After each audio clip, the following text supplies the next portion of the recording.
السلام عليكم ورحمة الله وبركاته. كل طلاب الصف الخامس الابتدائي وكل أولياء الأمور اللي بيتابعونا النهاردة بإذن الله رب العالمين هنشرح أول درس في مادة الرياضيات للترم الأول الصف الخامس الابتدائي 2024. مع بعض هنبدأ الدرس بمراجعة على بعض الحاجات اللي احنا خدناها السنة اللي فاتت، وفي نفس الوقت هيديك خلفية عن بداية الدرس الأول علشان خاطر يربط لك القديم بالجديد. وقبل ما نبدأ يا ريت اللي لسه أول مرة يشوف القناة يدوس لايك ويفعل الجرس ويشترك في القناة علشان خاطر يوصل له كل جديد. ويلا نبدأ مع بعض نشوف الدرس بيتكلم عن ايه. بصوا بقى يا حبايبي، عندنا الدرس الأول في مادة الرياضيات للصف الخامس سهل جدا وبسيط، وما تخافش من أي حد يقولك ده المنهج صعب، ده المنهج مش عارف ايه. كله بالتمرين وبالمذاكرة هيبقى بإذن الله سهل وجميل. بص بقى يا باشمهندس، عندنا الدرس الاول لماده الرياضيات للصف الخامس بيتكلم عن الكسور العشريه لحد خانه الجزء من 1000.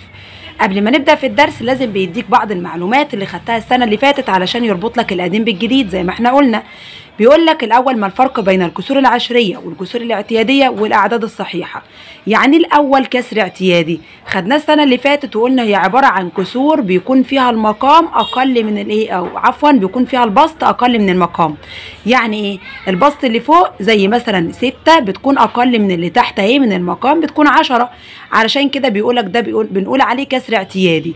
وراح جاي قايل لك في الاخر المقامات بتكون 10 و100 و1000. يعني يا ماس البسط لما يكون اقل من المقام لازم يكون المقام عندي 10 و100 و1000؟ لا، ممكن يجي لك كسر عادي زي مثلا ما بديك مثلا 3/7، ده اهو البسط عندك اقل من المقام. طيب اشمعنى اشترط عندك فوق وقال لك ال10 وال100 وال1000؟ لا، هو ما اشترطش ولا حاجه، هو مديك الفكره دي علشان يقول لك احنا كمان شويه هنحول الكسور الاعتياديه لكسور عشريه. فعلشان يكون الكسر الاعتيادي يتحول لكسر عشري لازم يكون عندي المقام 10 او 100 او 1000. طب يعني ايه الاول كسر عشري؟ افكرك خدناها برضو السنه اللي فاتت. بيكون رقم زي اللي انت شايفه قدامك ده كده، وبيكون وياه علامه عشريه اللي هي زي النقطه اللي انت شايفها دي، يا اما بيتكتب بالصوره دي او بالصوره اللي زي اللي قدامك دي. بالصيغه اللفظيه بيكتب 6 أجزاء من 10 او 37 جزء من 100 وهكذا. طيب تعالى نفتكر بعض المعلومات اللي خدناها السنه اللي فاتت. عندك بيقول لك العدد الصحيح والعدد الكسري والعدد العشري. طب بيفكرك بالحاجات دي ليه؟ ما انا قلت لك علشان يربط لك المنهج الجديد بالمنهج القديم. عندك العدد الصحيح بتكون فيه العلامه العشريه زي الشكل اللي قدامك ده كده، والعدد بيكون في اتجاه اليسار. طيب كسر بسطه بيقبل القسمة على مقامه بدون باقي. يعني ايه الكلام؟ يعني لو اداك كسر زي 2/10 مثلا او 20/10، لما تيجي تقسم 20/10 بيطلع لك 2 صحيح، ما فاتش من ال20 حاجه. وليكن مثلا حاجه كمان، لما اجي اقول لك مثلا 12/4، ده الكلام اللي خدناه قبل كده، هتقول 12/4 فيها 3، ده يعتبر كسر اعتيادي والرقم بتاعه لما قابل القسمه ما فاتش منه باقي. طيب هنا عندك العدد الصحيح لما جه يقسم العدد اللي فوق على المقام، الناتج اللي طلع ما فاضلش منه حاجة، يعني طلع معاك عدد صحيح بدون باقي، فعلشان كده بنسميه عدد صحيح.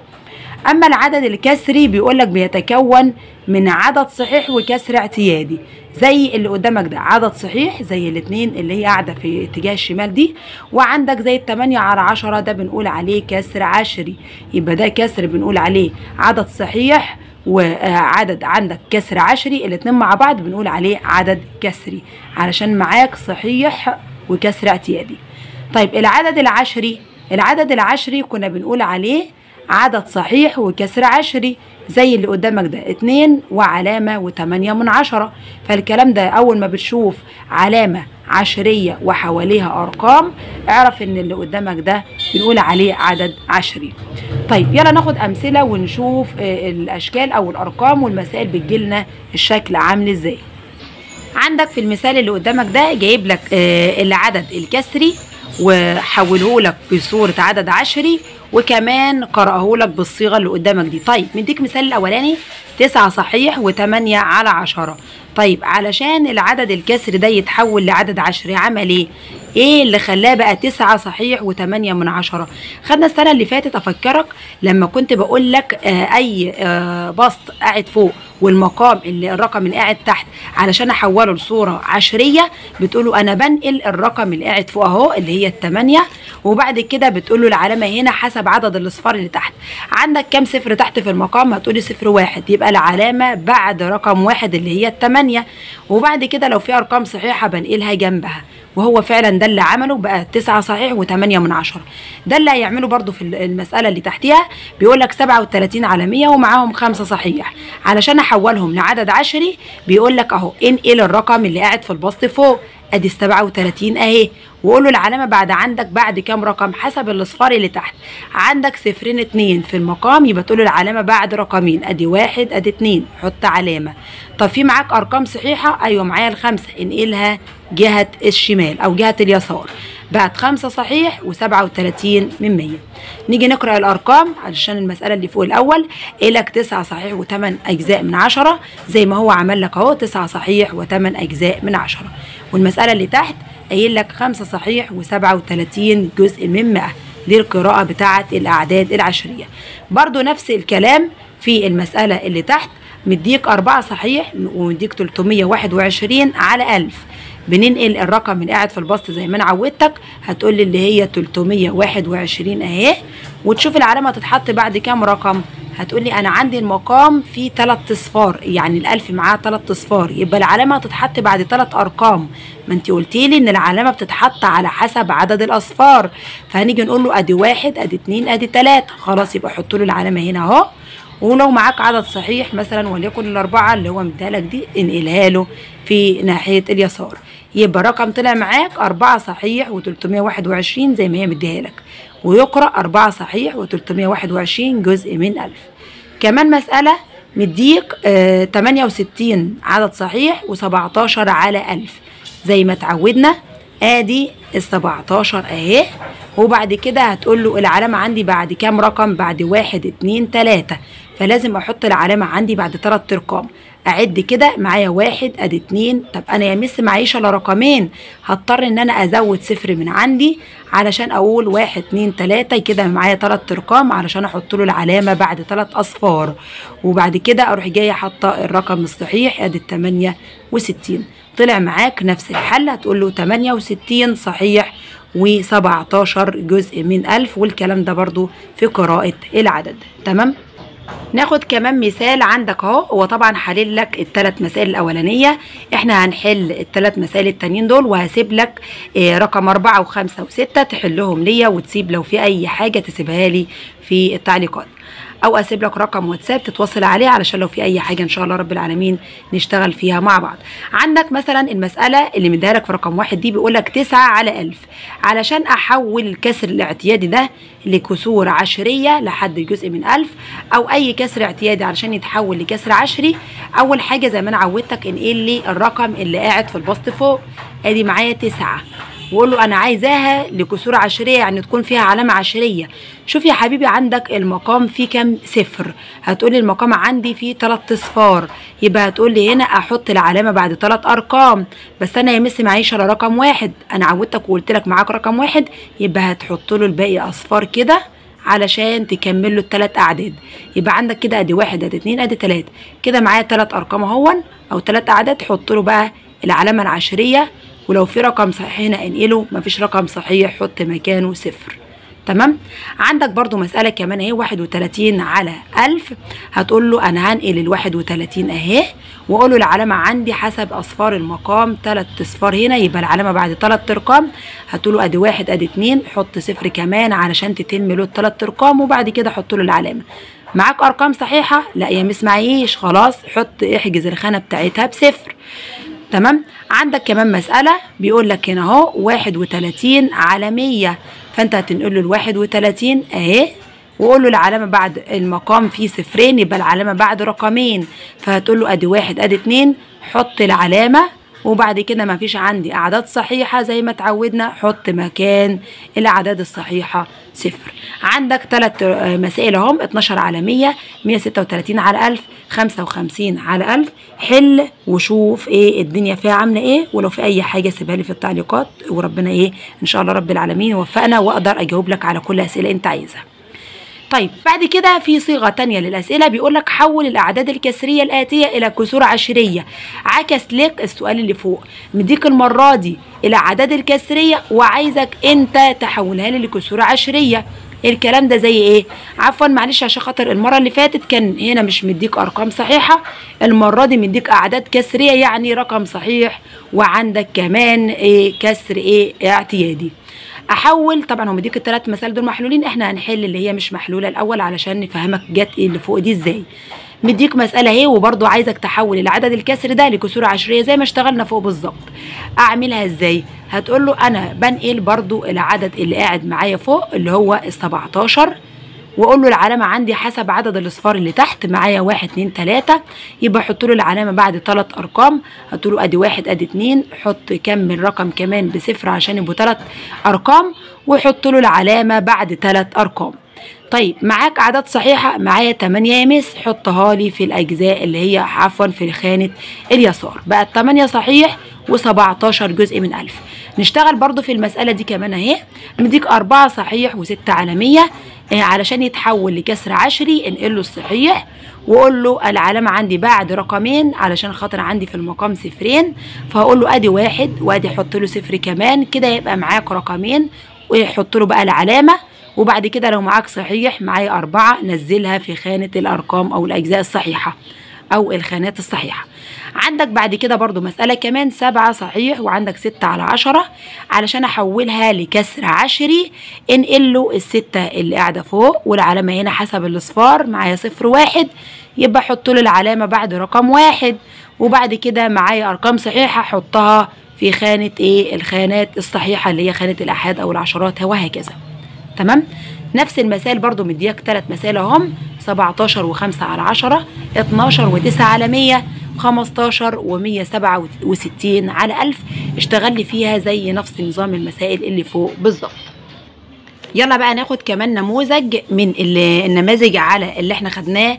بيقول لك هنا حوط حول الاجابه الصحيحه، يعني مديك اسئله وطبعا مديك اختيارات وانت تختار الاجابه ايه من وسط الاجابات دي. طبعا احنا اتعودنا من السنه اللي فاتت ان احنا ما نبصش للاختيارات، لازم نحل المساله الاول وبعد كده الاختيارات دي بتاكد لك الاجابه بتاعتك.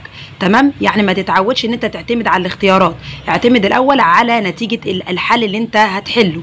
عندك اول حاجه الصوره العشريه للعدد 15 على 100. لو انا مديك اختيارات ما تبصش للاختيارات، حل الاول زي ما انا قلت لك. انا عايزه منك الصوره العشريه ل 15 على 100، يعني حول لي ال 15 على 100 الرقم اللي قدامك ده او الكسر اللي قدامك ده في صوره عشريه. احنا اتعودنا علشان نخليه في صوره عشريه تكون فيها علامه عشريه انقل له الرقم اللي قاعد فوق ادي ال 15 اهي، والعلامه عندك بعد كام رقم؟ هتقول لي حسب اصفار المقام معايا صفرين، يبقى العلامه عندك بعد رقمين، ادي رقم وادي الرقم الثاني، يبقى حط العلامه. وما عنديش صحيح يبقى انقل له مكان الصحيح اصفار، طلعت 15 جزء من 100 اللي هي الاختيار الثاني ده. طيب المسألة رقم 2 بيقول لك الصورة الكسرية للعدد 27 جزء من 100، عايزك تحول العدد العشري ده او الصورة العشرية اللي قدامك دي لصورة كسرية. يعني ايه صورة كسرية؟ يعني يكون فيها بسط ومقام. طب اعملها ازاي؟ هتقول لي بص يا حبيبي شد له شرط الكسر كده وقول له عندك ايدك عند العلامه، قول لي العلامه هنا قبلها كام رقم؟ هتقول لي قبلها رقمين اللي هي 27، حط له ال 27 دي فوق، ال 27 دي رقمين 2 وبعد كده علامه، خلاص يعني العلامه قبلها رقمين، يبقى هتقول له العلامه هنا هنقسم هنا على 100 علشان احنا كنا فوق بنحط حسب العلامه بتاعتنا حسب اصفار اللي تحت، فلما كان فوق معايا 15 على 100 حطينا العلامه بعد صفرين، هنا معايا رقمين يبقى هنحط هنا عندك تحت برضو في المقام صفرين اللي هي ال100، يعني هيطلع 27 على 100، يعني 27 جزء من 100، اصل الكسر عندك 27 على 100. تعالى بقى نبص للمساله رقم 3، بيقول لك ايه اللي بيمثل عدد صحيح. مديك في الاختيارات بقى المرة دي لازم نبص في الاختيارات، عايزك تجيب لي من ضمن الاختيارات دي عدد صحيح. مديك 8 من جزء من 100، وعندك 8 أجزاء من 10، وعندك 8 صحيح، وعندك 8 أجزاء من 1000.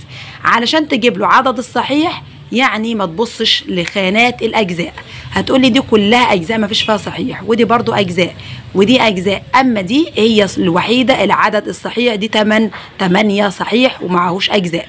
يبقى اللي بيمثل عدد صحيح عايزك الرقم الصحيح بس، يبقى تقول له 8 صحيح، الاختيار الثالث. طيب رقم 4 بيقول لك العدد العشري في الأعداد الآتية. عدد عشري يعني هتقولي يا مس يعني في علامة عشرية، طب ما انت هتقولي كده، طب ما الأرقام اللي قدامك دي أو الاختيارات اللي قدامك دي كلها فيها علامات عشرية. طب ما هو قصده إيه؟ قصده إن العدد العشري زي ما أنا لسه معرفاهولك من قيمة شوية، قلت لك العدد العشري إيه هو؟ قلت لك العدد العشري يتكون من عدد صحيح وكسر عشري، يعني بتكون معاك علامة وحواليها من جهتين معاك عدد صحيح والاتجاه ناحية اليمين كسر عشري. لازم يكون معاك الرقم بالشكل ده. زي ايه بقى؟ طب يلا نشوف في الاختيارات عندنا، نشوف مين اللي هو عدد صحيح وكسر عشري علشان يدينا العدد العشري. عندنا الاختيارات اهي، مديك هنا 3 و4 جزء من 100، وعندك هنا 4 أجزاء من 100، وعندك 4 جزء من 10، وعندك 4 أجزاء من 1000. علشان خاطر ان احنا نمثله العدد العشري، انت قلت لي لازم يكون عندك علامة عشرية وفيها عدد صحيح وعندك برضو كسر عشري، يبقى هنختار الاختيار الأول ده. طب رقم 5 بيقول لك الصورة العشرية للعدد 1 صحيح و56 على 1000. المرة دي ممكن ما نبصش للاختيارات، وزي ما انا عودتك علشان نحول الكسر ده لصورة عشرية انقل له الرقم اللي قاعد في البسط فوق، ادي 56. المقام عندك عفوا طلع عندك 1 2 3 3 اصفار، يبقى هنقول له العلامة عندي تكون بعد 3 اصفار، يبقى المفروض اصلا ان انا ما احطش كسر، يبقى هتقول له عندك بنقل تاني العدد اللي فوق ادي 56، والعلامة عندك بعد 3 اصفار يعني 3 ارقام، ادي 1 ادي 2، زود له 0 عشان يكون العلامة عندك بعد 3 ارقام، ومعايا عدد صحيح اللي هو الواحد انقله في جهة الأعداد الصحيحة. طلع معاك 1 صحيح و56 جزء من 1000 اللي هو طبعا الاختيار الأخير ده. طيب عندك المسألة رقم 6 بيقول لك العدد A يكتب 45 جزء من 100، يعني عايزك تحوله ال 45 دي لخانات الجزء من 100 أو تحط له 45 في خانة الجزء من 100. علشان نعود نفسنا إن احنا نحط الأرقام في خانة الجزء من 100، أول حاجة حدد له موقع العلامة، أدي العلامة أهي. احنا عارفين إن الأرقام جهة اليسار أرقام صحيحة، والأرقام جهة اليمين أرقام أجزاء من 10 أو من 100 أو من 1000.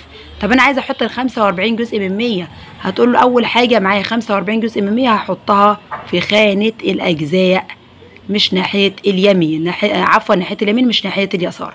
بعد 45 جزء من 1000 وأحط له طبعا في الأرقام الصحيحة أو في ناحية الأعداد الصحيحة عندك 0 علشان معيش هنا أرقام صحيحة. بعد 45 جزء من 100 زي الاختيار ايه التاني اللي هو كاتبه لك ده. طيب المسألة رقم 7 بيقول لك هنا العدد الذي لا يكافئ عدد صحيح. يعني لا يكافئ عدد صحيح يعني ما الرقم اللي قدامك او الاختيارات اللي قدامك ما يكونش فيها اعداد صحيحة. لا يكافئ مش مكافئ اعداد صحيحة. هتيجي تبص للاختيارات اللي عندك مديك 2 صحيح 7 صحيح، دي كلها اعداد صحيحة اهي. هو عايز لا يكافئ، لكن الاتنين دي تكافئ الاعداد الصحيحة، و7 دي عدد صحيح، و11 دي صحيح. عندك الاختيار الاول 1 صحيح ومديك كمان 10 اجزاء من 10 او 10 اجزاء من 100، يعني الكلام ده هنقول عليه لا يكافئ عدد صحيح، لانه مش مديك عدد صحيح بس، ده مديك عدد صحيح وكمان مديك اجزاء في خانة الاجزاء. لكن الارقام التانية دي كلها يعتبر مديك اعداد صحيحة بس، هو عايز لا يكافئ، يبقى احنا هنختار له الاختيار الاول. عندك رقم 8 بيقول لك الصورة العشرية للكسر 275 على 1000، نفس اللي احنا حليناه قبل كده. يعني هتقول له ادي ال 275 والعلامة حسب عدد الاصفار اللي في المقام 3 اصفار، يبقى العلامة بعد 1 2 3. حط علامة معيش صحيح، حط له مكان الصحيح 0 اللي هو الاختيار الثالث. طيب المسألة الأخيرة عندنا بيقول لك رقم 9 الصورة الكسرية للعدد 2 صحيح و8 أجزاء من 10. صورة كسرية أنا عايزك تحولها لي لصورة بسط ومقام، يعني عايزك تحطها لي في صورة عدد كسري. هتقول له أول حاجة عندك هنا العلامة، أدام في هنا العلامة قبلها رقم 1، فأنت هتقول له أدي ال8 أهي، والعلامة قبلها رقم 1 يعني 8 على 10. طيب معاك أرقام صحيحة؟ خانة الصحيح فيها 2، فهتحطها له كده جنب في ناحية اليسار، اتكون لك عدد كسري عبارة عن 2 صحيح و8 على 10 اللي هي الاختيار التالي.